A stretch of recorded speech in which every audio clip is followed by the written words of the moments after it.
ministros de Supervisión, el doctor Fernández Mendía, el doctor Lossi, de la Cámara de Apelaciones de General Pico, el doctor Constantino, el doctor Ibáñez, jueces, el juez laboral de Pico, el doctor Aragonés, las doctoras de la oficina, no sé si decirles de la Oficina de Gestión Común de Santa Rosa, la doctora Susana Fernández y la doctora Marcia Catinari, y bueno, además están con nosotros autoridades de la Caja Forense, que está la presidenta, la doctora Sandra Abdo, y consejeros del Colegio de Abogados. En este contexto les doy la bienvenida a todos, y bueno, le voy a dar unos instantes la palabra a la doctora Sandra Abdo, y después procedo a presentar a cada uno de los disertantes. Bien, bueno, buenas tardes. Creo que lo importante de parte de la institución que represento es celebrar este tipo de encuentros generados por las dos instituciones que representan a los abogados, el Colegio de Abogados y la Caja Forense, con la presencia de los magistrados, porque creo que es la mejor forma de trabajar interactuando, ¿no? Todos los actores del derecho en la provincia de La Pampa. Así que este trabajo es parte de un trabajo que estamos realizando la Caja Forense y el Colegio de Abogados desde hace muchos años, y que tiene que ver con esto, de esta relación que es necesario no solamente entablar cada tanto, sino generar hechos en conjunto como estas jornadas, donde está presente, además del doctor Rodríguez, el síndico de nuestra institución, ya va a ser presentado el doctor Sánchez. Así que, bueno, bienvenidos y muchas gracias a los expositores. Perfecto.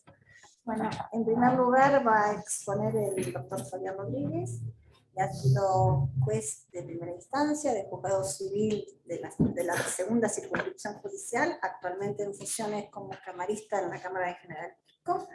Es coordinador del Instituto de Inteligencia Artificial y vicepresidente, si mal no recuerdo, del Colegio de Magistrados de la Provincia de La Pampa.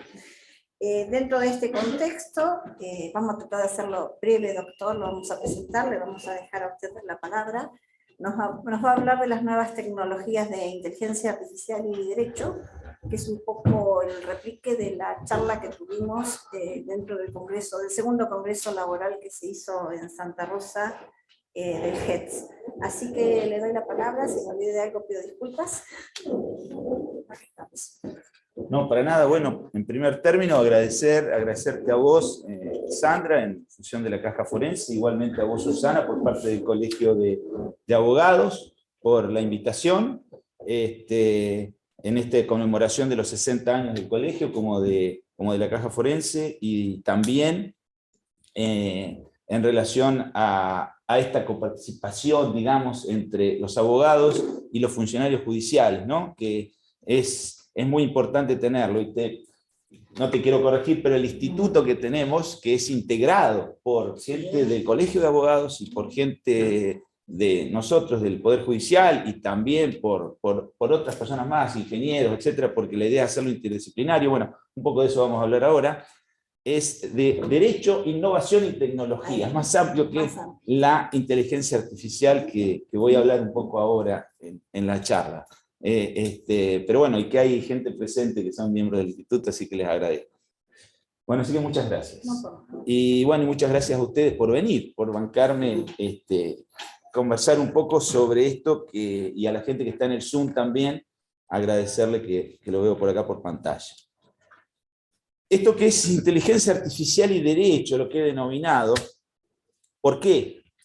Voy a empezar con ¿por qué hablar de estos temas? Digamos, bueno, como les decía hoy, formamos un instituto en el cual estoy acá porque trato, como mucha gente, de involucrarnos en esto de la tecnología, que es nuevo y que la tecnología va avanzando de una determinada manera. Y el derecho avanza, pero no tanto. El derecho siempre avanzó, pero como una consecuencia, atrás de los avances. Si vamos a la revolución industrial, observamos que el derecho fue después de las cosas que sucedían a raíz del avance tecnológico de la revolución industrial. No estaba acorde. ¿Pero qué pasaba? En un determinado momento el derecho era como que se iba ayornando en el tiempo, porque los avances tecnológicos si bien eran fuertes, no eran continuos en el tiempo y tardaban muchísimo en ir desarrollándose. Hoy pasa algo diferente. Hoy el avance tecnológico es disruptivo, es decir, que el avance es muy fuerte. En 5 años se avanza de una manera abismal. Entonces ahí es donde el derecho, que se puso el traje de la ley, se puso a decir esto es así, esto es, sus bases empiezan a modificarse. ¿En qué sentido lo digo? Lo digo que hoy el derecho necesita de otras disciplinas. El derecho necesita ayornarse con otras disciplinas. Hay una necesidad de no más allá de la interdisciplina, que es el actuar entre varias disciplinas, sino la transinterdisciplina, es decir, ir más allá de integrar verdaderamente cuando se forma una ley o cuando nosotros tenemos que resolver un problema, constantemente, en los casos complejos tenemos los peritos, constantemente. ¿Por qué? Porque no es una cuestión que el juez pueda tener eso como en el siglo XIX, que resolvía absolutamente todo con la ley y de ahí no salía. No es que nos vamos a salir de la ley, por supuesto que no, porque en eso ya lo vamos a ver en el transcurso de la charla, que hacia ahí tenemos que ir para defender derechos, para tratar de que la tecnología no trasvase esos derechos. Pero el derecho un poco está ahí. Está en esa expectativa de ver si continúa con el avance tecnológico o no. En ese avance tecnológico se mete esto que denominamos inteligencia artificial. Inteligencia artificial tiene un nombre contradictorio. La inteligencia es humana. Tenemos varios tipos de inteligencia, o sea, inteligencia cognitiva, inteligencia emocional, inteligencia musical, si quieren, aquellas personas que... Y hay 12 tipos de inteligencia que no las voy a perder el tiempo en nombrar ahora. Pero, y artificial. Entonces, si es artificial, como no es humana, no es artificial, acá hay un concepto que no encaja. Pero que sí tiene una simulación. Y ahora les cuento por qué. A ver, en la inteligencia humana, yo, cuando voy a hacer un determinado acto o quiero llegar a una determinada situación, por ejemplo, cruzar la calle, ¿qué hago? Miro el entorno, veo el semáforo, veo la cantidad de autos que hay, los peatones, está en rojo, está en verde. Entonces, ¿qué hago? Una percepción de patrones. Reconocimiento de patrones. Entonces veo todo eso y en función de eso actúo, cruzo la calle y obtengo el resultado que fue cruzar la calle. Eso es en la inteligencia de todos los días. La inteligencia artificial, la tecnología, las máquinas, los sistemas incorporados, tratan de hacer esto, emular esto. Emular cómo a través de un reconocimiento de patrones de lo que yo a la máquina le voy a poner un input, tratar de que mediante un procedimiento, el algoritmo, que ahora lo vamos a ver, me produzca un resultado, un output.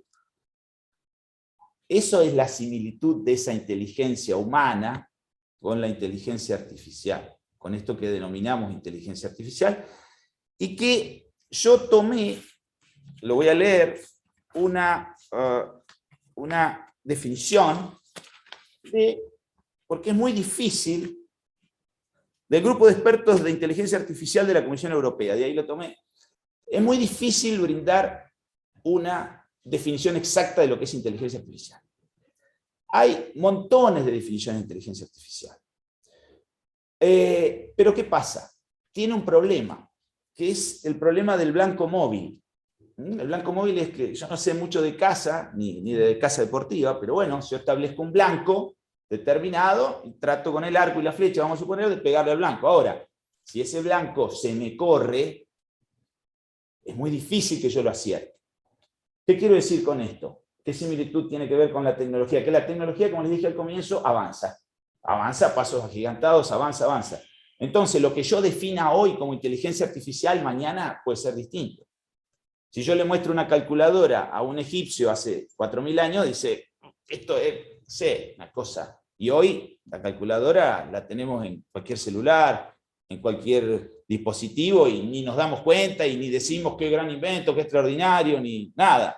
Es parte de la vida cotidiana nuestra. Entonces, ojo con eso, porque dar una definición correcta y decir esto es fantástico, no es tan así. Pero esta me pareció interesante del grupo de expertos de alto nivel de inteligencia artificial de la Comisión Europea, la cual trabaja mucho en estos temas de inteligencia artificial. Y dice que se puede definir como un conjunto de sistemas de software, también de hardware, diseñados por seres humanos que, dado un objetivo complejo, actúan en la dimensión física o digital al percibir su entorno, un poco lo que hablábamos de cuando cruzaba la calle, ¿no? A través de la adquisición e interpretación de datos recopilados, un tema importante que ahora lo vamos a ver, estructurados o no estructurados, razonados sobre el conocimiento, procesando la información derivada de estos datos y decidiendo las mejores acciones a tomar para el objetivo dado. Si bien tiene muchas palabras complejas esto, pero dice datos, estructurados o no estructurados. La inteligencia artificial, originariamente, estamos hablando de la década del 50, donde dos personas, que son Marvin Minsky y John McCarthy, trabajaron en estos temas de la inteligencia artificial, pero trabajaban sobre una inteligencia artificial lógica. Es decir, le ponían a la máquina una serie de datos, pero con unas reglas matemáticas lógicas, y la máquina daba un determinado resultado. ¿No es cierto? Pero eran reglas matemáticas. ¿Qué pasaba? ¿Cuál es el problema que tiene esto? Que sigue estando la inteligencia artificial en este sentido. Lo que pasa que, ¿cuál era el problema? Que era muy específica. Esta inteligencia artificial, de esta manera, es la de, que ustedes sabrán, es la de Deep Blue, la computadora que le gana a Kasparov allá por los años 80, y que tenía una regla lógica del tablero de ajedrez, y claro, con esas reglas lógicas que le habían dado a la máquina, montón de posibilidades dentro del tablero, la máquina actuó en esa consecuencia, pero solo podía hacer eso, no podía hacer otra cosa. En cambio, la inteligencia artificial que vemos ahora es otra, es la inteligencia artificial basada en datos. ¿Por qué digo ahora? A partir de Internet, que revolucionó los datos, y específicamente del año 2012, que se empezó a trabajar mucho más específico en esto, allí sí, a la máquina yo le doy un conjunto, millones de datos, lo que se llama Big Data. Después podemos hablar de Small Data y otras cosas, pero por ahora, de Big Data. Big Data es gran cantidad de datos, millones de datos, para que la máquina me dé un determinado resultado, una determinada predicción, entre comillas, que es la inteligencia artificial basada en datos. Acá viene el tema, y acá entramos nosotros en el derecho. Estos datos que le vamos a brindar a la máquina y que le vamos a poner a la máquina, ¿cómo vienen? Acá habla de estructurados, no estructurados, porque habla de un tema técnico de la gobernanza de datos, que se llama, o sea, la administración de los datos. ¿Cómo administramos? ¿Qué le damos a la máquina? Entonces acá viene el problema de sesgos, de qué datos le estoy dando a la máquina y de qué manera se conforman. ¿Son compatibles cuando hay un determinado resultado que yo le quiero dar a la máquina con los derechos humanos? Bueno, vamos a ir viendo esto después cuando veamos cada derecho en particular, si me dan los tiempos. Bien, les quiero explicar algo en el medio de esto. Yo a la máquina tengo un conjunto de datos. Vamos a suponer que yo tengo imágenes de gatos, vamos a poner, ¿no? Y yo a un sistema de inteligencia artificial quiero que me detecte qué es un gato. Entonces yo voy a trabajar, esto se lo hago muy rudimentariamente lo que estoy explicando, ¿eh? Ojo, esto un ingeniero se lo puede explicar 10 veces mejor que yo, que esté dedicado a esto, pero esto se lo explico para que tengamos una idea de lo que estamos hablando y lo que puede hacer la máquina de un sistema de inteligencia artificial. Cuando digo la máquina, erróneamente digo sistema de inteligencia artificial, que entre paréntesis les comento que no es lo mismo que un robot, porque un robot puede tener inteligencia artificial como no, Puede ser un robot armado que es un brazo electrónico que pone un tornillo y eso no tiene inteligencia artificial ni nada. O un robot, como pasa en Japón en este momento, que ya están diseñándolo en los prototipos para que cuide ancianos. Entonces ya tiene un sistema de inteligencia artificial introducido. Dicho esto, cierro paréntesis, sigo con los datos y sigo con el gato. Yo tengo una imagen, le doy una imagen a la máquina de un gato y quiero que me lo descifre. Si la máquina lo hace, bueno, a ver qué pasa en el medio. Yo le voy a dar un Big Data, montones, millones de imágenes. La máquina, en este caso el sistema de inteligencia artificial, va a actuar. Hay dos tipos de sistemas, digamos, en esto, que es el de aprendizaje, el machine learning, ¿no? Y el sistema deep learning, es decir, de aprendizaje profundo. Son dos sistemas. Uno es más, digamos, específico que el otro. Este último actúa con lo que se llaman redes neuronales, y acá los meto en un problema. Redes neuronales, porque quieren asimilar a la red neuronal del cerebro humano. Es decir, cuando yo le brindo a una neurona del cerebro humano una notificación, por así decirlo, esta neurona le manda el dato a otra neurona y me estoy moviendo el brazo. O estoy hablando. Es decir, eso es lo que hace que posibilita este ciclo neuronal. Bueno, en el caso de la inteligencia artificial, estas imágenes de gatos que yo les doy tienen, por ejemplo, un entorno, un contorno tiene la imagen. Entonces va a ir sobre una capa. Esa capa es numérica, matemática, que tiene lo que denominamos pesos matemáticos. Esos pesos matemáticos se van cambiando y se van dando órdenes a otras capas. Y así sucesivamente, esto le estoy hablando en milésimas de segundo, y van produciendo que la máquina diga, bueno, este es el contorno, este es el color, esto es la forma. Las distintas capas tienen eso. Y sale la imagen del gato. Si sale una imagen distorsionada, tenemos un problema, porque, perdón, la tecnología. Si sale la imagen distorsionada, es porque tenemos algún problemita ahí. ¿Qué pasó antes de esto? Antes de esto, el ingeniero o el que sea, le dio a la máquina un instructivo.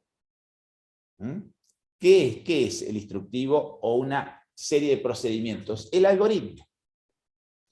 Le dijo, la máquina va a tener que hacer estos pasos. Ahora bien, cuando entro en esto que es una red neuronal,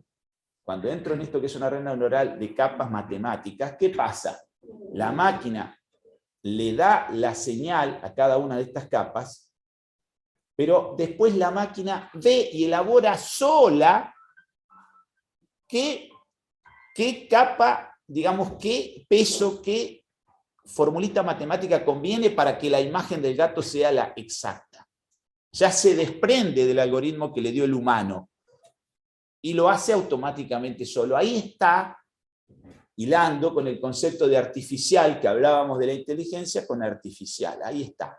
Eso hace que se desprenda y que no sepamos dentro lo que está pasando. Eso, en estos sistemas de inteligencia artificial complejos, ojo, es lo que nos denominamos caja negra, por la caja del mago. No sabemos qué es lo que pasa ahí, qué es lo que hizo la máquina, pero me dio el resultado. Ejemplo, Google Translator, el traductor de Google. Tiene millones de textos que le incorporan, millones. Y sigo con el ejemplo del gato. Yo le digo la palabra cat, en inglés, que es gato, pero no sabe que es un gato la máquina, evidentemente, no tiene una relación causal como tenemos nosotros, el ser humano. No, simplemente por una cuestión matemática de los idiomas, de los datos que le fuimos dando, determinó que era la palabra gato. Y lo hace con una precisión importante. Una precisión importante. Pero bueno, en el medio no sabemos qué es lo que pasa. Dirán que estamos hablando acá. Ya viene el derecho incorporado, por todas estas cosas que les digo. ¿Qué pasa cuando la máquina falla? Y ahí, vamos a tener un problema, o cuando el algoritmo falla. Ahora lo vamos a ver en la parte de responsabilidad, porque yo decidí hacer esto, digamos, de la inteligencia artificial y el derecho, y vamos a ir viéndolo en todas las ramas. Pero un poco espero que les haya quedado claro este sistema complejo de la inteligencia artificial a nivel alto, digamos, a un nivel complejo alto. Después en el medio tenemos para abajo sistemas de automatización, de árboles de decisión, que son cosas más rudimentarias, que también se llaman inteligencia artificial, también en alguna medida, y que es, por ejemplo, lo que podemos usar dentro del esquema del derecho del proceso. Y ahí entro ya en la etapa de la parte procesal. Nosotros tenemos en la provincia de La Pampa digitalizados los sistemas, ¿no es cierto? Bueno, y por ahí estamos renegando con el sistema y tenemos problemas y bueno, y hacemos un montón de cuestiones y lo tratamos de resolver y bueno, y en eso estamos, Susana, y estamos todos en esta cuestión novedosa del SIG. Pero ese es el primer paso, la digitalización, es decir, transformar esto en papel acá, a lo digital, a la máquina. Segundo paso, para entrar en un sistema de inteligencia artificial, es la automatización. Antes que eso, tengo un paso en el medio que se llama gobernanza de datos, que tengo que tener los datos estructurados, como me decía la definición, y eso es una cosa muy compleja. Y eso es lo que, bueno, nosotros a través del instituto trabajamos en ese sentido para que el Poder Judicial en alguna medida, en algún momento, podamos llegar a tener los datos bien estructurados para poder automatizar. ¿Qué significa automatizar? Se las hago muy simple. Presento una demanda y está fuera de término. Listo, la máquina te dice fuera de término, chao, fuiste. Que una declaratoria de herederos, perfecto, la máquina me saca la declaratoria de herederos. ¿Qué les estoy diciendo con esto? Sistemas repetitivos. Es decir, lo que hacemos con el copio y pego, en una sentencia de trance y remate, en una declaratoria de herederos, en un beneficio de litigar sin gastos, etcétera, algo sin conflicto, ¿cierto? Bueno, que la máquina directamente me lo saque, me lo notifique. No interviene ese humano. Y ustedes dirán, bueno, ¿y si no interviene, qué hace? No, se dedica a las cosas más complejas. Entonces optimizamos el tiempo. Estos sistemas de model topping, o de, técnicamente se llaman así, o de árboles de decisiones complejos. ¿Árbol de decisión qué es? Es un árbol que es blanco o es negro. La máquina va, ¿es blanco o es negro? Decido acá, decido allá. ¿Está fuera de término o no está fuera de término? Es decir, la máquina me va decidiendo. ¿Es heredero o no es heredero? Me va decidiendo pasos. Todos esos pasos automatizan los sistemas.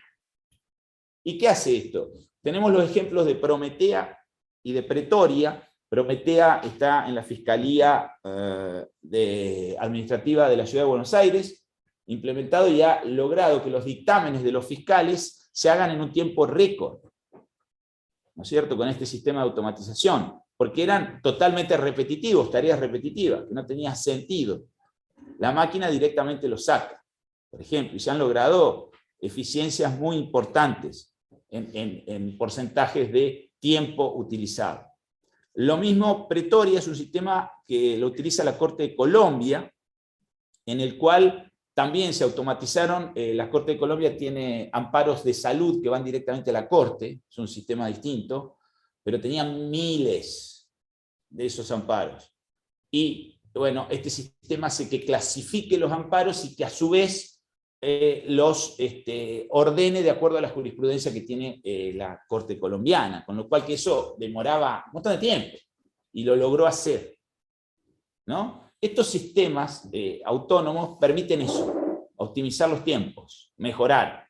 Está bien, yo les estoy hablando de lo ideal, recién arrancamos, estamos con la digitalización, pero bueno, vamos hacia eso. Ahí que la veo a Paula, hay un proyecto ERO que está tratando de hacerse y que nosotros del instituto también lo impulsamos, de mejorar un poco la automatización para ustedes, para los profesionales y para que vean los sistemas automatizados en lo que es jurisprudencia y en lo que es poder tener una predicción mayor en cuanto a los casos que cada uno de ustedes va a enfrentar, a ver qué es lo que decimos nosotros del otro lado del mostrador, ¿no? En temas no complejos, ¿no? Temas más repetitivos, más concretos.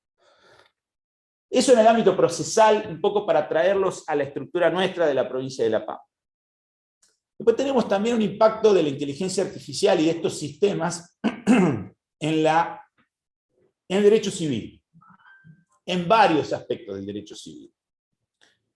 Uno de los aspectos es la responsabilidad civil. Y ese es muy interesante. ¿Por qué? Porque es donde fallan o cuándo fallan estos sistemas. Imagínense que en la Argentina se están desarrollando sistemas de inteligencia artificial en el área de salud, hay muchos, ¿cierto? Que por supuesto, como parafraseando a un amigo, Juan Corbalán, que habla de estos temas, y dice que la inteligencia artificial tiene el lado luminoso y el lado oscuro. El lado luminoso, desde ya, fíjense que la inteligencia artificial desarrollada a estos niveles lo paró el COVID, en definitiva. Es así, la aceleración de las vacunas se hizo gracias a los sistemas de inteligencia artificial. Entonces, eso es el lado luminoso. Este tema de la inteligencia artificial vinculada a la salud ha mejorado sensiblemente en lo que es diagnóstico por imágenes, etcétera, y soluciona la vida de las personas. En el tema del auto autónomo, se están generando, el auto autónomo tiene 6 niveles, ¿no? Pero estamos hablando de un nivel 4 que ya está desarrollándose en Europa, y nivel 5 en algún prototipo, más allá de los problemas que ha tenido en algún caso, el caso Tesla. Pero más allá de eso, imagínense la cantidad de accidentes que podemos evitar. Porque un sistema de inteligencia artificial lo que tiene es que es mucho más eficiente que el humano. En ese punto es mucho más eficiente que el humano. Si yo le doy a un humano, revisame 100.000 radiografías, y va a ser complejo que lo haga. Si le digo a la máquina, y la máquina la optimizo de esta manera, con estos sistemas de deep learning, como le decía, me lo va a hacer en pocos minutos. Entonces, ese es el lado luminoso. Ahora, el lado no luminoso, ¿no? El lado oscuro, la guerra de las galaxias, es todo lo que nosotros tenemos que enfrentar. Es decir, ¿qué pasa cuando estos sistemas fallan? Entonces, en la responsabilidad civil se presenta una situación particular. Porque decimos, a ver, vamos a ubicarnos en el derecho argentino, ¿no? Entonces, si nos ubicamos en el derecho argentino, decimos, ¿qué pasa si un sistema de esto de inteligencia artificial falla? ¿A dónde voy? Al Código Civil y Comercial, perfecto. ¿A qué? ¿Dónde responde? ¿Con responsabilidad objetiva? Bueno, sí, vamos a tratar de que responda con responsabilidad objetiva. Bueno, perfecto. ¿Y a dónde me voy? ¿Me voy, por ejemplo, a la responsabilidad del hecho ajeno? No sé si encaja exacto. ¿A la de los animales? Puede ser. Sería lo más similar. O me voy a la ley de defensa del consumidor en algún caso, porque si compro el robot en una fábrica, todos esquema de productos elaborados, pero cuando analizo los sistemas en profundidad, por eso un poco quise diseñar al comienzo de la charla cómo se manejan estos sistemas, cuando voy al sistema específico y el algoritmo se desprende y el ingeniero me va a decir, no, falló el sistema, porque yo el algoritmo lo puse bárbaro, está fantástico, la máquina no sé qué equilibró y por qué salió este resultado. Entonces, ¿a quién le imputo la consecuencia? Más allá de la responsabilidad objetiva, tengo un problema y diputación de sujeto, porque entre las partes, más allá que yo les diga todos son responsables, ¿cómo se van a repetir? Bueno, este problema no es nuestro, es de Europa también. Y Europa ya en el año 2017 hizo un reglamento de la responsabilidad civil para los robots, le denominaron ellos, o para los sistemas de inteligencia artificial. Y en el año 2020 lo complementó. Ellos lo que hacen es muy distinto a lo nuestro, ellos dividen entre sistemas de alto riesgo y sistemas de bajo riesgo. Los sistemas de alto riesgo responden con responsabilidad objetiva y los de bajo riesgo no. Pero siguen teniendo responden con culpa, ¿no? Los de bajo riesgo. Pero siguen teniendo este problema de la imputabilidad de los sujetos. ¿Cómo, hasta dónde, digamos, el ingeniero, el fabricante, la persona que no actualizó el software, por ejemplo, puede ser responsable también? No lo actualicé y falló por eso. Entonces, ahí hay un problema, que inclusive Europa no lo resolvió todavía con estos sistemas, porque ¿qué es un sistema de alto riesgo y de bajo riesgo? Un sistema autónomo, dice el reglamento europeo, pero también ellos ahí les cuesta definir qué es lo que está. Se ha hecho un listado de sistemas de alto riesgo, pero imagínense un listado que depende del Estado, una situación compleja, rara, porque en el medio quedan sistemas que van a... Y esto va avanzando, la tecnología, les repito, en esto avanza. Nosotros estamos en el derecho y la tecnología va avanzando de a poquito. Ese es los problemas que les tiro estas dudas de la responsabilidad civil, que son muy interesantes y que esto es para hablar una charla, un curso. No esto que yo les estoy diciendo, simplemente les tiro las dudas. Me voy al derecho laboral. Tengo acá el colega laboralista y algunos laboralistas acá presentes o en el Zoom. El derecho laboral lo vimos en las jornadas la otra vez de derecho laboral allí en Santa Rosa. Imagínense, hablábamos de los smart contracts, que también se pueden dar en el derecho civil. Un smart contract es un contrato inteligente, supuestamente inteligente. A ver, que yo lo incorporo a un sistema digitalizado, es un contrato digitalizado, encriptado, con firma digital supuestamente, ¿no? Y que se autoejecuta. Por eso le llaman inteligente. Y les voy a poner un ejemplo volado, pero para que se entienda. Vamos a suponer que existe el auto autónomo categoría 5 y que se vende en el mercado. ¿Cierto? Perfecto. Muy bien. Entonces, yo compro ese auto autónomo con una prenda. Permiso. Compro ese auto autónomo con una prenda. Perfecto, muy bien. A la 10ª cuota de la prenda no lo pago. Perfecto, no lo pago. Voy a sacar el auto del garaje de mi casa y el auto, no, me dice, no, vaya y pague la cuota. Me sale un cartel, ya en principio. Bueno, perfecto, pero yo no tengo ganas de pagar la cuota. No voy a pagar la cuota. Bueno, a los 2 meses digo, voy a sacar el auto a ver si anda esto. El auto arranca. Perfecto. ¿Y qué hace? Me lleva directo a la concesionaria. Se para ahí y yo no lo puedo arrancar. Eso es un ejemplo. Para decirles que, listo, agarramos el contrato prendario que tenemos actualmente, del cual discutimos y tenemos jurisprudencia y todo eso, lo tiramos a la basura. Es decir, fíjense, este tipo de contrato se lo llevé al extremo, a un extremo, pero que, ojo, que el smart contract hoy existe para los servicios financieros, para un montón de cosas que están en el medio, y que se autoejecutan. Cuidado. Entonces, volviendo al derecho laboral, imaginemos un smart contract dentro de la estructura del contrato de trabajo. Estaría fenómeno en cuanto a pago de salario, el trabajador faltó 5 días, perfecto, la máquina automáticamente, si tengo sistema de registración, todo bárbaro, me lo va a ejecutar. Ahora, ¿qué pasa cuando hay problemas más subjetivos, más de la injuria? ¿Qué pasa ahí? Imaginemos un problema ahí con un smart contract. Tiene un botón en el cual yo salgo del smart contract, puedo salir.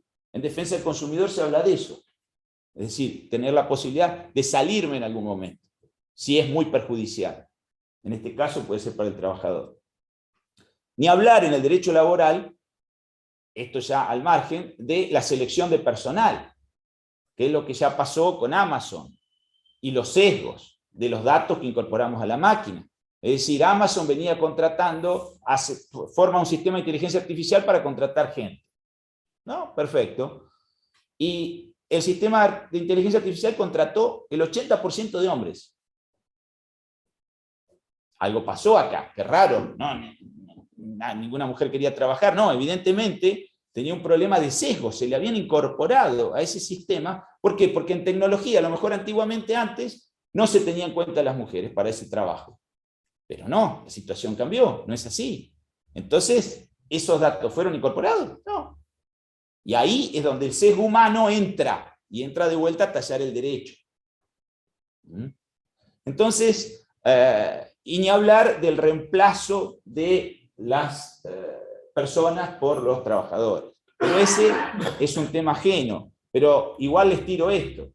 Cuando Ford hace la masificación del auto, del Ford T, que se puede fabricar y vender en masa, el famoso Fordismo, bueno, ¿qué pasa?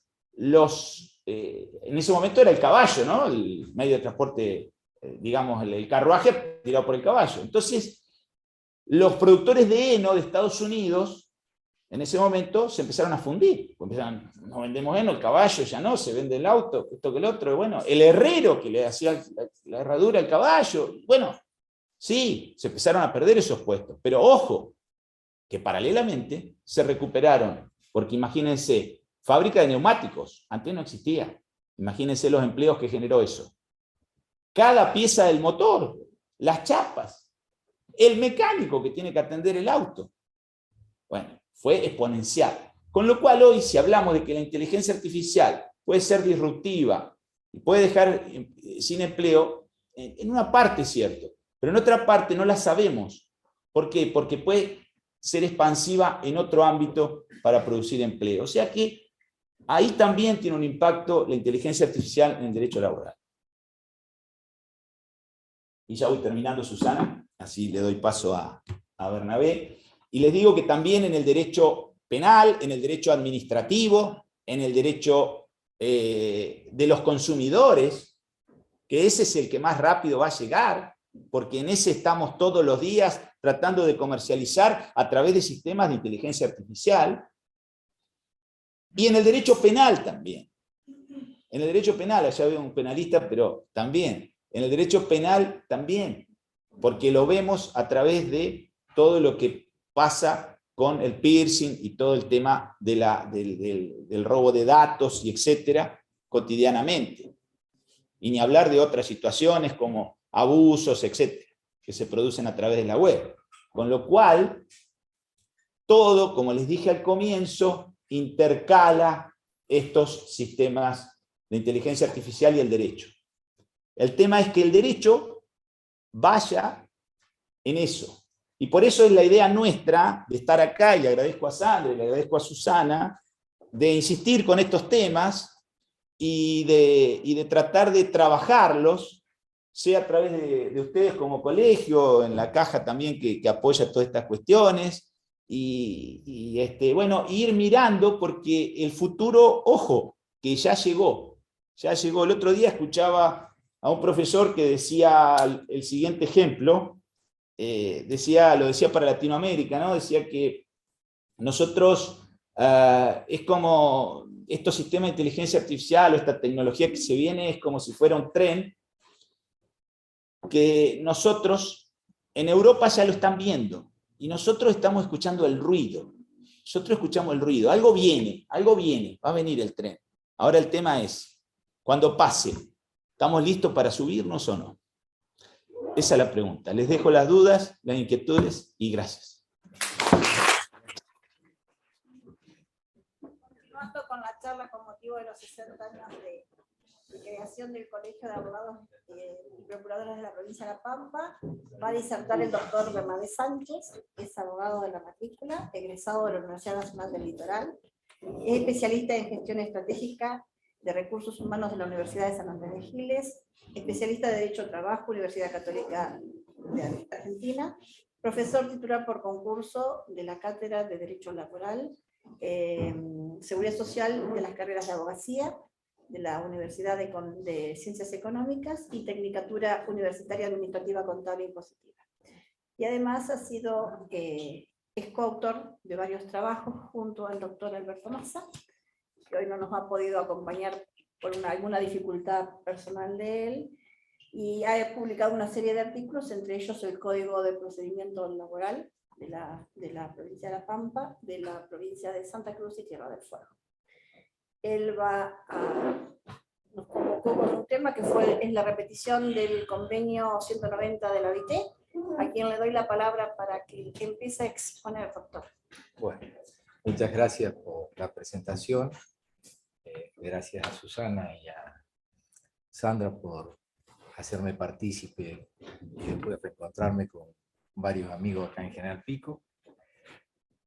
Y de hacerle extensivo un saludo del doctor Massa, que lamentablemente me iba a acompañar, me iba a hacer el apoyo logístico, y bueno, tuvo un pico de presión en Buenos Aires, y bueno, le prohibieron viajar, entonces me hizo que le llegara el saludo a usted, pero yo le dije que bueno, que igual iba a estar presente con nosotros, y que en la próxima íbamos a venir juntos.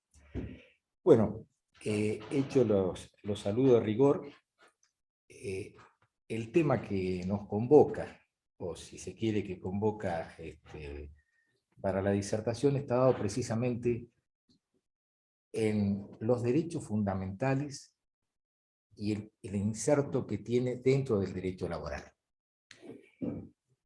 Las consecuencias que implica que estos derechos fundamentales han sido desconocidos en cierta manera por distintos empleadores, y ha generado distintos fallos judiciales que hicieron que hoy tuvieran una presencia dentro del derecho propiamente dicho. ¿Qué ocurre? Los derechos fundamentales, también llamados por los constituyentes del 94 como los derechos humanos, corresponden a la persona física por su razón de ser. Están representados por la intimidad, la integridad, la igualdad, la no discriminación. ¿Y qué ocurre? El hecho que cuando la persona física, tanto hombre como mujer, se vincula dentro del mundo laboral o dentro de la relación de dependencia bajo una subordinación técnica, jurídica, económica y jerárquica, aparenta como que esos derechos personales desaparecieran y pasaran a regir solamente los derechos individuales tradicionales reconocidos. Y esto genera que aparezcan los derechos fundamentales propiamente dichos. ¿Qué ocurre? Ante este escenario, años atrás, Adrián Goldín trató de darme una explicación del porqué de la importancia de los derechos fundamentales. Y lo basó en 3 aspectos. Primero, hizo hincapié que al reconocerse los derechos individuales que están dentro de nuestra Constitución Nacional en el 14 bis, surgió una propagación de esos derechos a las relaciones laborales. Y como consecuencia de ello, se vieron en la necesidad de reconocer, además de estos derechos tradicionales, el derecho a la intimidad, el derecho a la no discriminación, el derecho a la igualdad, el derecho a la garantía. En segundo lugar, antes los derechos fundamentales solamente se reclamaban hacia el Estado, no en las relaciones. Y por último, el cambio de las tecnologías, los nuevos servicios, la relación que dejó de ser entre trabajador y empleador para incorporar nuevos actores, ya sea con el cliente y el trabajador, con la tecnología del teletrabajo, generó que ciertos derechos correspondientes a la persona física se vieran lesionados.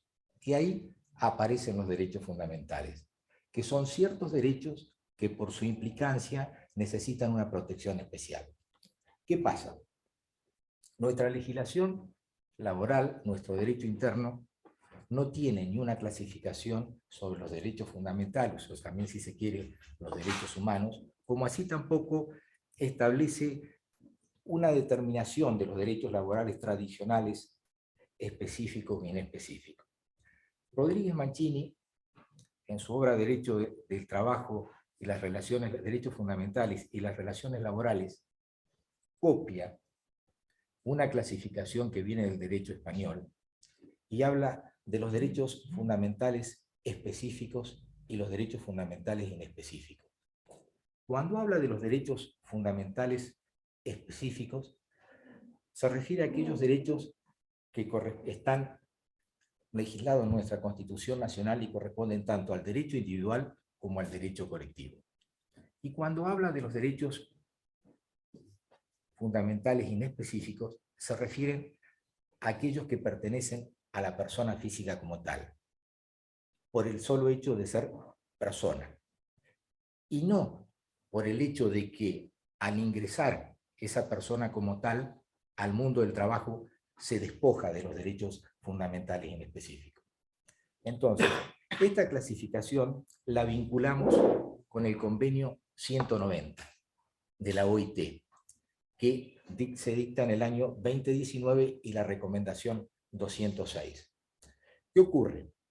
El convenio 190 de la OIT, reconocido como el convenio que protege el acoso y la violencia laboral, es rico en su enunciado desde su preámbulo hasta la enunciación de sus normas.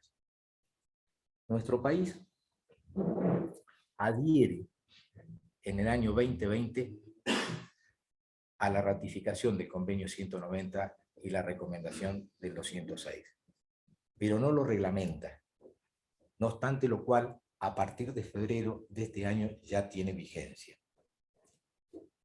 Y genera consecuencias. Adentrándonos ya en el convenio 190 y las particularidades que tiene, tenemos que decir que primero, en el preámbulo habla de un reconocimiento del trabajo libre de acoso y violencia laboral. Un reconocimiento que el trabajo tiene que prestarse digno y con un respeto mutuo. Un reconocimiento que el trabajo prestado con acoso o violencia es un trabajo viciado. Que un reconocimiento que a la víctima de ese acoso o esa violencia sea dotada de las herramientas necesarias para su defensa. Y como consecuencia de ello, el convenio de la OIT recomienda a los estados, recomienda a los sindicatos y a las instituciones intermedias que efectúen las normativas necesarias para lograr el objetivo de un trabajo libre de acoso y violencia. Y como consecuencia de ello después define lo que es la violencia y el acoso laboral. ¿Qué ocurre? Cuando realiza la definición del convenio 190 de lo que es acoso y lo que es violencia, manifiesta aquel conjunto de comportamientos o prácticas inaceptables que se dan dentro de la relación laboral o amenaza de esos comportamientos o esas prácticas que tienen por que se hagan una sola vez o en forma repetitiva, cuyo objeto sea causar un daño o sea susceptible de causar un daño. Y va más allá, enumera el daño físico, psíquico, económico y sexual. Y a su vez incluye la violencia por una cuestión de género. ¿Qué dice el convenio? Que a su vez esta cuestión de género se da cuando hay abuso sexual e inclusive establece cuando hay una cuestión de género por sexo o por un género determinado. Y se puede utilizar esta definición en forma indistinta o por separado, es decir, tanto para definir el acoso laboral o la violencia laboral, siempre que haya un comportamiento como tal. Definido lo que es el acoso y la violencia para el convenio como tal, establece el ámbito de aplicación. Y acá es interesante el convenio porque no mide o no limita, si se quiere, si hay relación laboral o no hay relación laboral. O sea, va más allá de la relación de dependencia o no.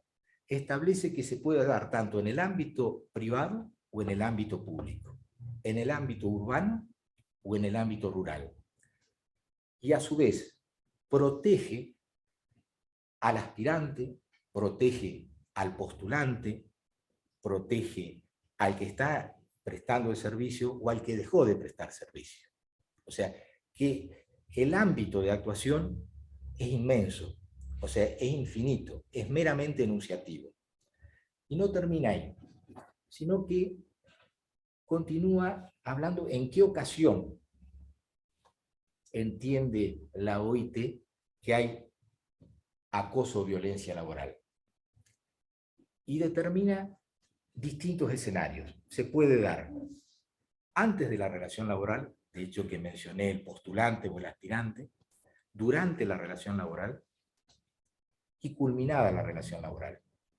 Y más aún, describe distintos escenarios fuera del ámbito de ocasión del trabajo. Puede ser en un lugar de esparcimiento, puede ser en un lugar donde se efectúa el pago, puede ser en el vestuario, puede ser en un viaje, o sea, enuncia dónde estaría la ocasión del acoso o la violencia en relación al victimario.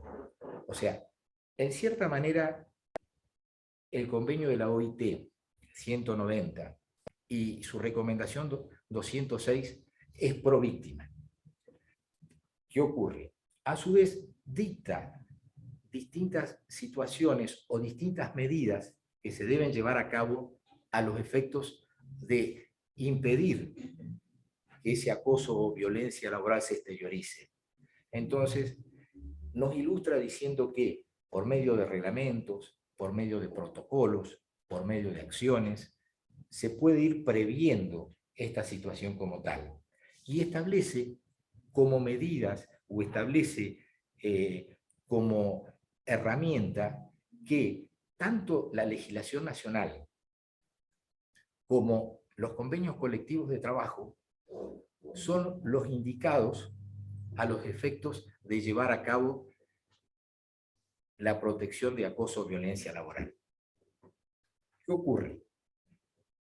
Definido lo que es el convenio, definida la ocasión, definido el escenario donde se puede perpetrar esa amenaza o ese comportamiento, da también las salidas, como por ejemplo una indemnización, una reubicación del trabajador, una acción por daños y perjuicios, un reconocimiento por parte de la ley de riesgo de trabajo con respecto a ese acoso o esa violencia laboral.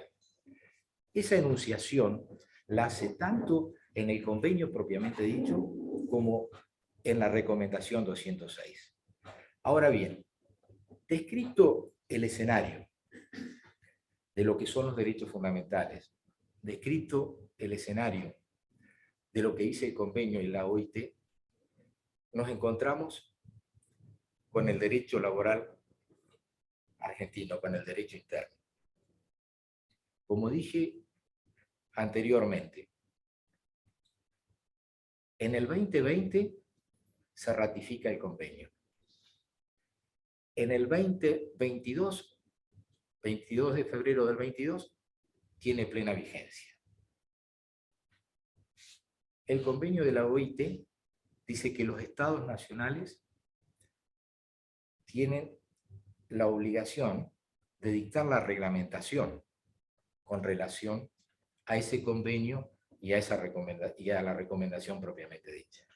O sea, hoy en la República Argentina nos encontramos con el convenio 190, con la recomendación 206, sin reglamentación. ¿Qué ocurre? Para ir haciendo un sinnúmero de consideraciones. Primero y principal, voy a partir de la base de colocarnos en un mismo plano de horizontalidad entre los abogados que ejercemos la profesión y los que administran justicia, para que en conjunto vayamos haciendo las críticas que entiendo que este convenio 190 y esta recomendación se deben resolver en el derecho laboral argentino.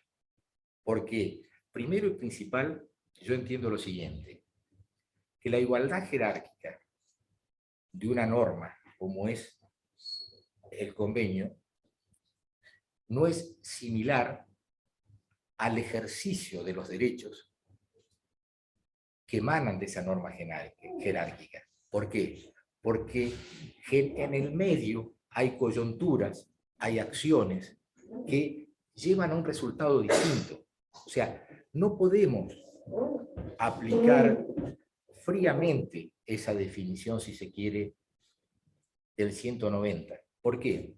Porque fíjense que el convenio dice, en la definición, habla de comportamientos o prácticas inaceptables.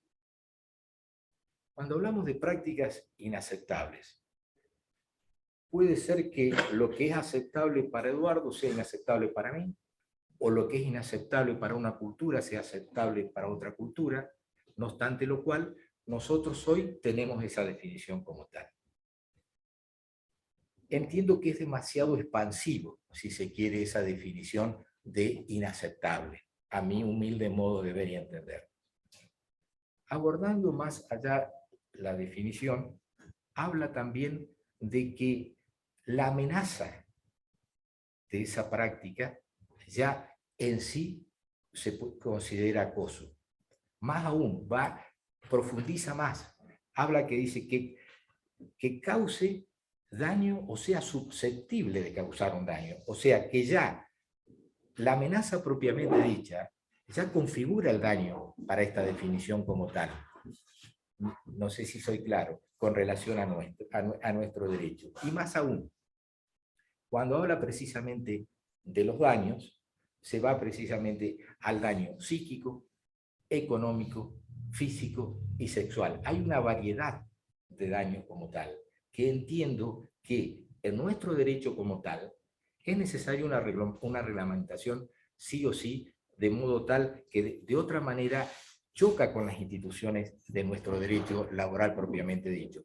Por eso, desde mi humilde punto de vista, entiendo que el convenio 190, la recomendación 206 y la ratificación de la ley 27.580 que la pone en vigencia, pone en crisis a distintos institutos del derecho laboral.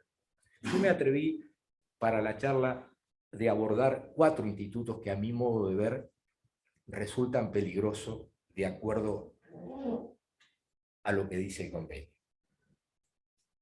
Una de las preguntas que me hace y que me hice y se las traslado a ustedes está dado precisamente cuando hablamos que el artículo 15 de la Ley de Contrato de Trabajo habla de la conciliación, de la transacción. Habla que para que haya una conciliación o una transacción tiene que haber una razón fundada y tiene que haber justa composición de derechos y de intereses. Entonces, ¿podemos, de acuerdo a la normativa del 15, acordar una conciliación con efectos transaccionales y liberatorios por acoso laboral o violencia laboral? Yo entiendo que la norma no lo dice, o sea, choca contra el artículo 15, porque dice que tiene que haber razón fundada y justa composición de intereses. O solamente vamos a circunscribir esa conciliación, esa mediación de los acuerdos liberatorios en una fase solamente económica. ¿Entiende? Entonces, ahí es el primer semáforo rojo que me hace el 190 y la recomendación 206. A mi modo de ver y entender, hecha la pregunta, entiendo que independientemente de que es necesario a rajatabla una modificación o por lo menos una adaptación de nuestra ley de fondo, la 2744, también debemos adaptar la ley de procedimiento administrativo y la ley de procedimiento laboral, me refiero, y ley de procedimiento laboral también en cuanto a la conciliación, de buscarle un método o una salida, en el sentido de decir, bueno, reconozco el acoso y la violencia laboral que existieron y relativizo en cuanto a las medidas para aplicarle una solución. Pero hoy como está, o sea, no es conciliable ni el acoso ni la violencia en los términos del artículo 15. Necesitamos imperiosamente una adaptación del artículo 15 y de una metodología en la ley de procedimiento con relación a cómo solucionamos el tema en los códigos de procedimiento laboral en cuanto a un sistema de tramitación del acoso y la violencia, como lo dice el convenio. ¿Me explico? Ese es el primer enfoque o la primera luz roja que se me ocurre en cuanto al convenio como tal. Después, el convenio sigue hablando precisamente de que, que se deben reconocer el acoso o la violencia laboral como un siniestro laboral, o que la ley de riesgo de trabajo lo tiene que considerar como tal. ¿Qué ocurre? Si bien la ley de riesgo de trabajo nuestra, 24557, vapuleada por todos lados y un colador en cuanto a los tratos de constitucionalidad que tiene, ya en los objetivos establecía o le daba herramientas a las entidades sindicales para que adaptaran o modificaran siempre previendo siniestros o lo que fuera, cosa que desde el año 95 sigue incolume ese artículo como tal. Pero hay una herramienta para tal. ¿Qué ocurre? Entiendo que la misma ley de riesgo de trabajo, ante un siniestro, hoy lo está haciendo la jurisprudencia, debe tomar la denuncia de acoso o violencia como un siniestro, ante la denuncia ante la Comisión Médica Jurisdiccional como tal. También se va por otro lado diciendo que en otros fallos hablan de los riesgos psicosociales, que vendrían a ser un poquito, si se quiere, más elevado que el moving e incluye el acoso moral propiamente dicha, y lo trata de igual manera que los riesgos físicos. Ya ha habido fallos en Mendoza, en Córdoba, que lo tratan como tal y lo reconocen, pero igual hoy, en el análisis de fondo, tenemos esa laguna y esa duda en cuanto a la ley de riesgo de trabajo. Después, la recomendación 206 habla, en el artículo 14, habla de la inversión de la prueba. Como yo dije, es províctima. O sea, no quiere decir que está mal o está bien, simplemente analizo la letra fría de la norma y las consecuencias que puede traer. ¿Qué quiere decir? Que de acuerdo a la definición, con la sola enunciación de la víctima, que dijo que tuvo una amenaza una sola vez o en forma repetitiva, a diferencia de otra normativa de violencia de género que establece que tiene que ser, o que dice la jurisprudencia que tiene que ser constante y repetitiva, el convenio dice que con una sola vez basta. En este caso también hace mella en cuanto a que quien va a tener que invertir o quien va a tener que reflotar o dar vuelta es el victimario. O sea, porque la víctima con la enunciación como tal ya los hechos son creíbles y el victimario va a tener que invertir la carga de la prueba.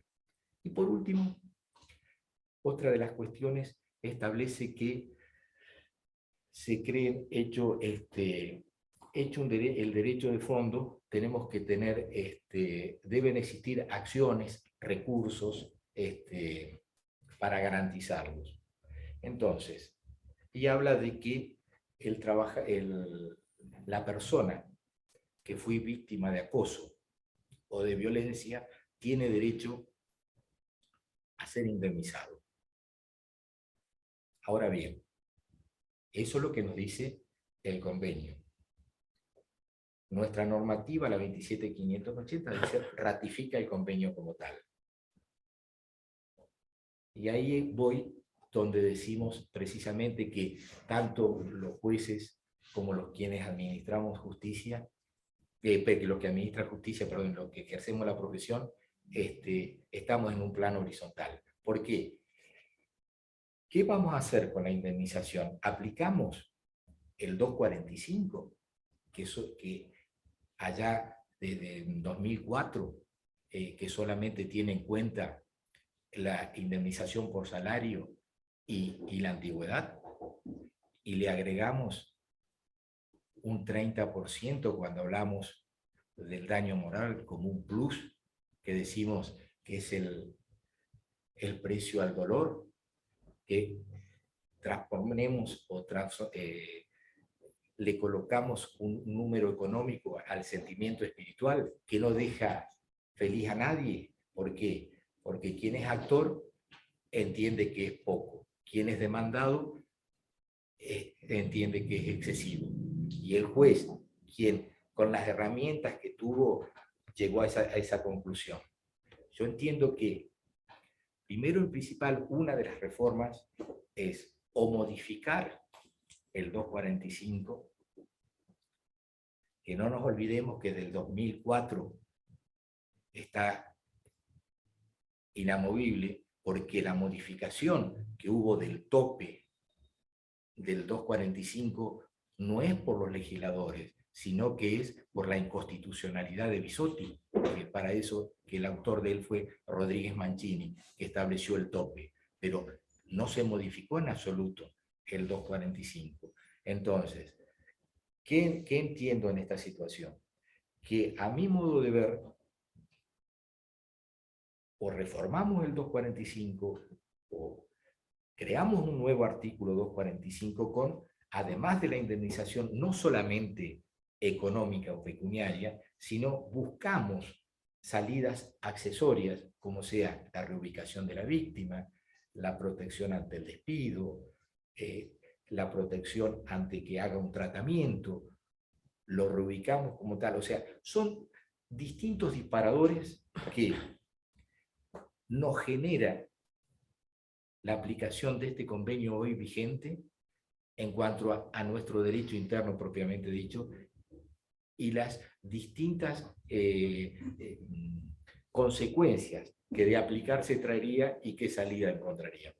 Entiendo que estamos ante un gran desafío dentro del derecho laboral, precisamente, que el desafío no tiene que venir por parte de los abogados ni de los jueces. Yo creo que tiene que haber una herramienta que tiene que emanar del Poder Legislativo que acomode o por lo menos estabilice, de acuerdo a lo que dice el convenio 190 y la recomendación, a nuestra ley de contrato de trabajo. ¿Por qué? Porque, ¿qué ocurre? No le podemos otorgar a quien viola garantías constitucionales, dejar que sea al arbitrio del juez. Al juez le tenemos que dar herramientas para que decir, bueno, de acuerdo a esta situación A, B, C, se va por acá o se va para allá. Entonces, entiendo que las consecuencias hoy están a la luz de que este convenio como tal es inaceptable. Bueno, entiendo, con esto doy por terminada la disertación, espero que haya sido lo claro y suficiente.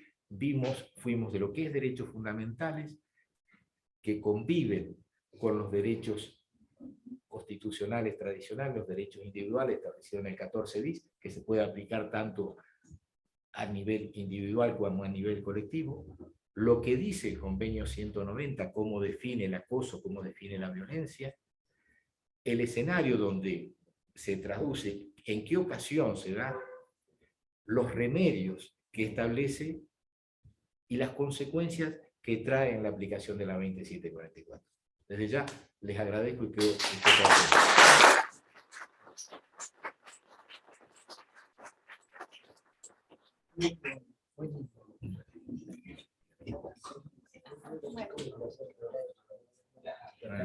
Si alguien quiere hacer alguna pregunta, los disertantes están dispuestos a contestar lo que ustedes requieran.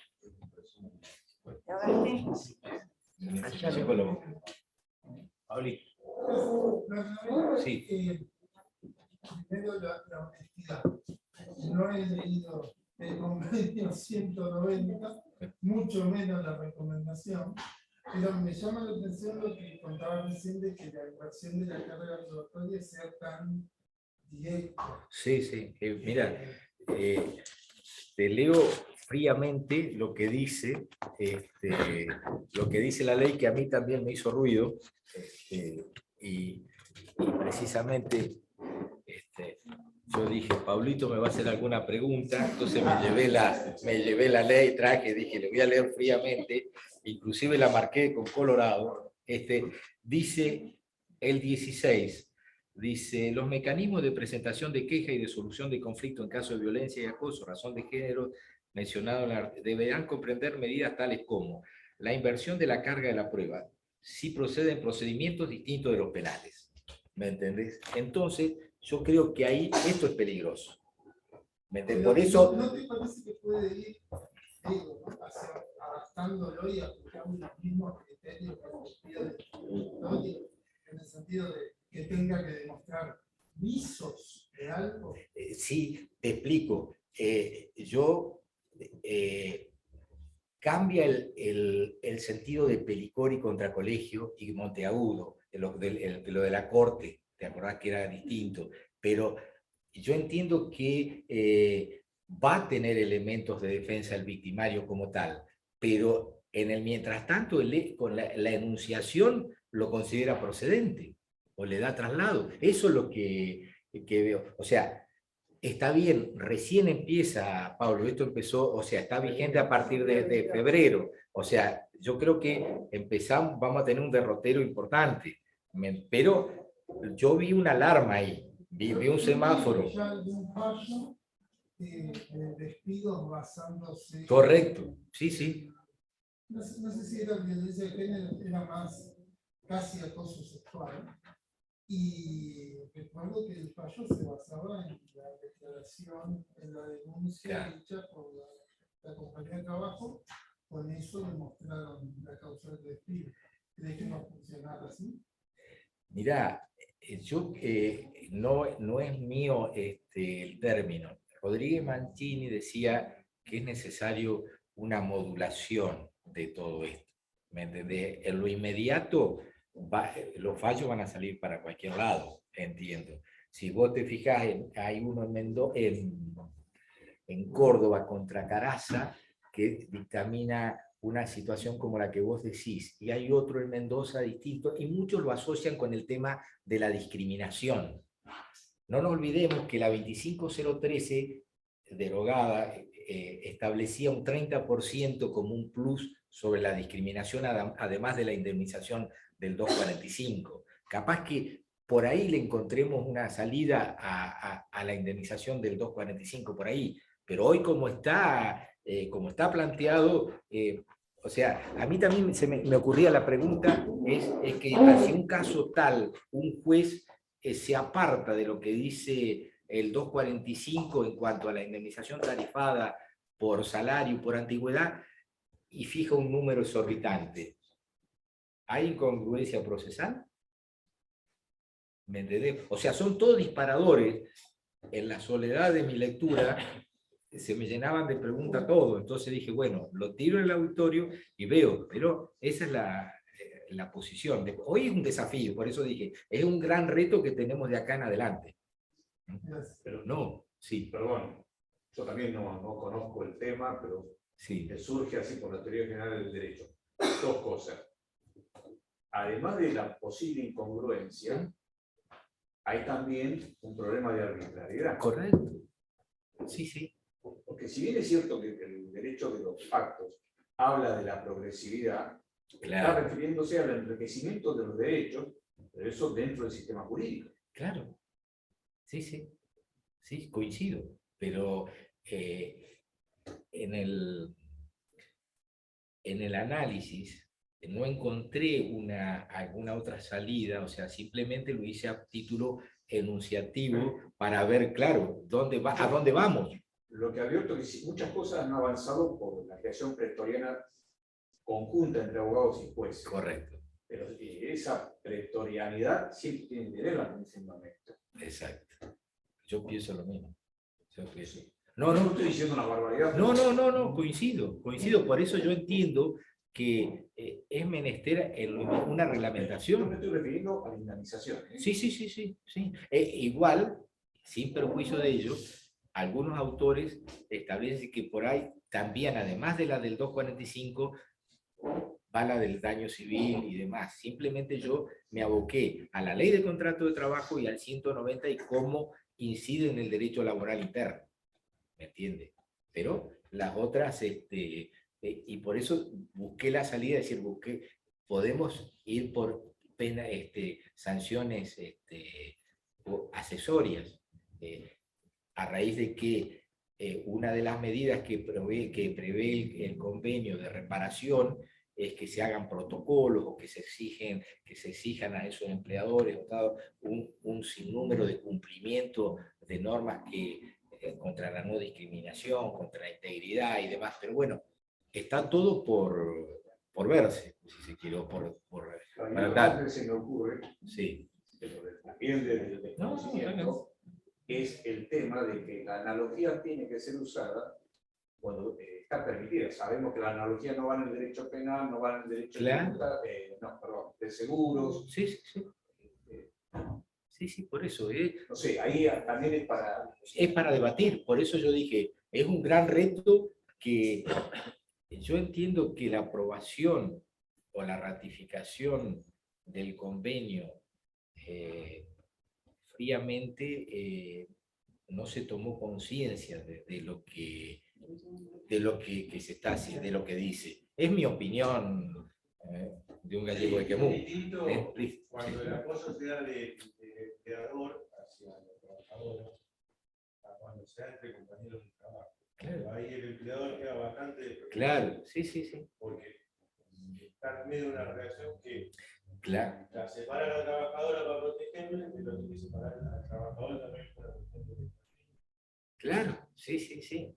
Sí, sí, y ahí ponerle en su caso la suspensión preventiva de contrato de trabajo o lo que fuere, o sea, otro disparador que da. O sea, uno se pone a leer el convenio y se te disparan para la normativa de distintos lugares, de distintas situaciones que te pueden ocurrir. Yo simplemente señalé estas 4 que me parecieron interesantes en cuanto al análisis de la charla, pero sin duda hay mucho más disparadores en todos los institutos del derecho del trabajo.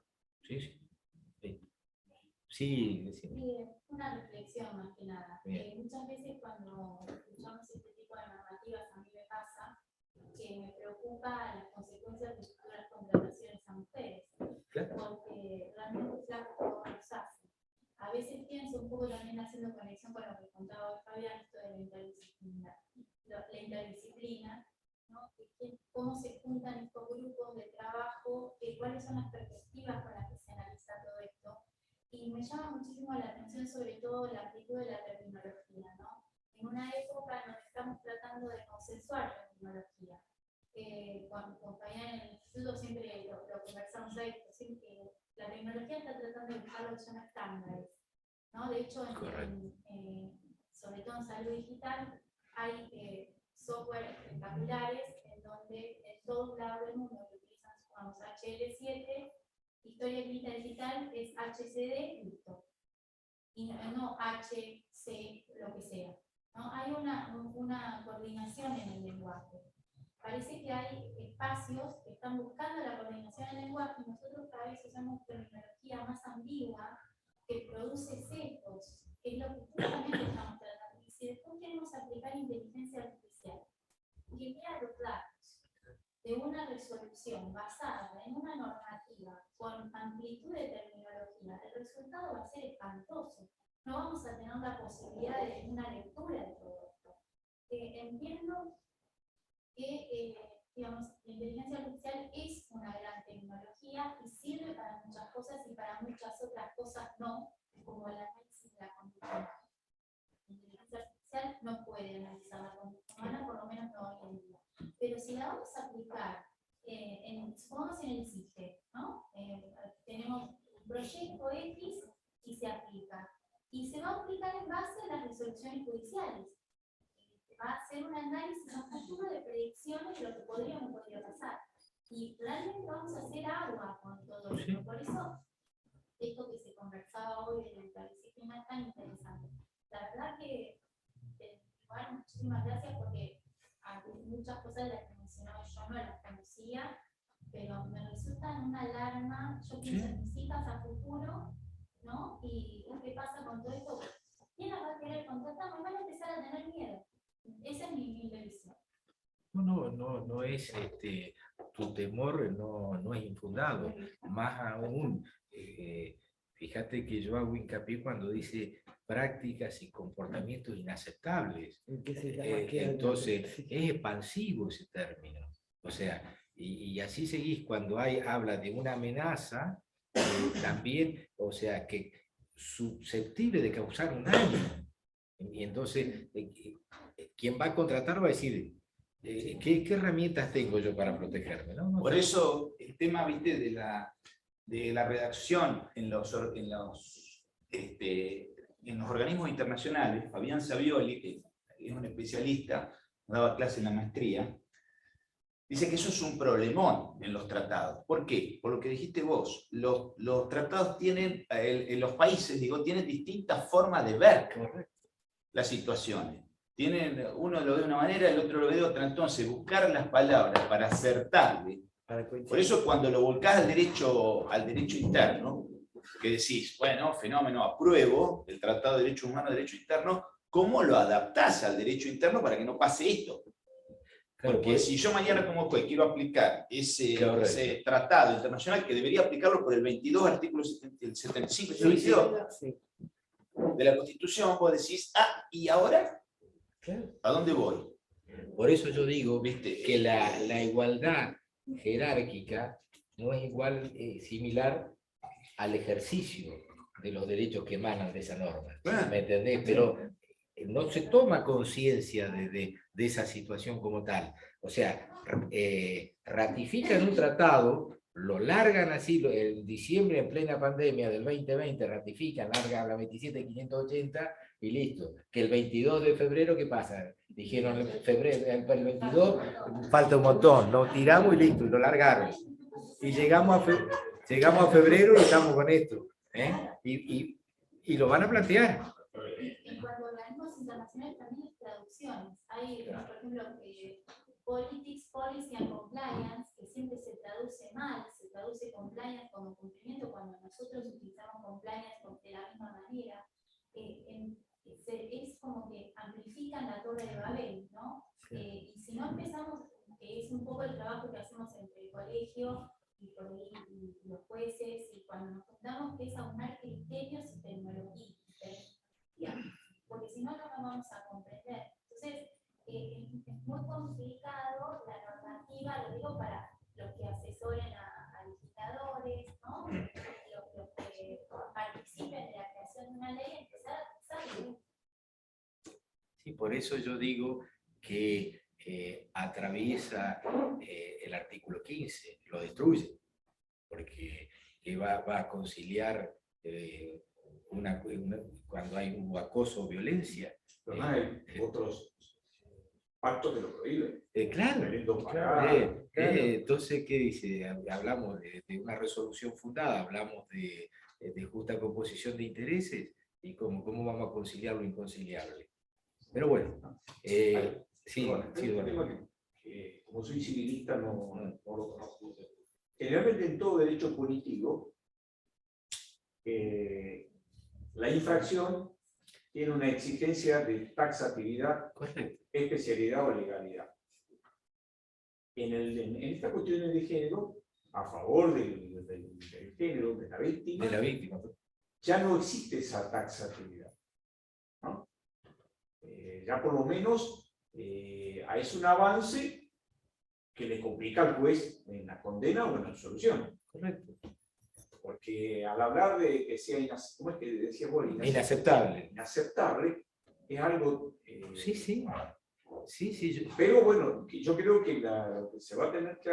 porque el 75, inciso 22 dice que no se puede modificar la parte dogmática de la Constitución. Es decir, vos podés aceptar los pactos, pero esto que estamos hablando no sé si está en la parte dogmática, por ejemplo, del 18. Lo rosa ahí. Y muchos de los tratados internacionales pasa eso. Sí, ese es un Sí. tema. Bueno, lo importante era instalar el debate y las luces que a mí en la soledad cuando preparaba el tema se me prendieron y ahora veo que a Juan González todos les pasó lo mismo. Es un reto duro, difícil porque no hay herramientas. O sea, esto puede salir disparado para cualquier lado. Sí, Pablito. No, la última, a modo de reflexión también, hace 30 o 40 años, la solución era bastante fácil, decir, el convenio dice reglamentar, no hay reglamentación, chao.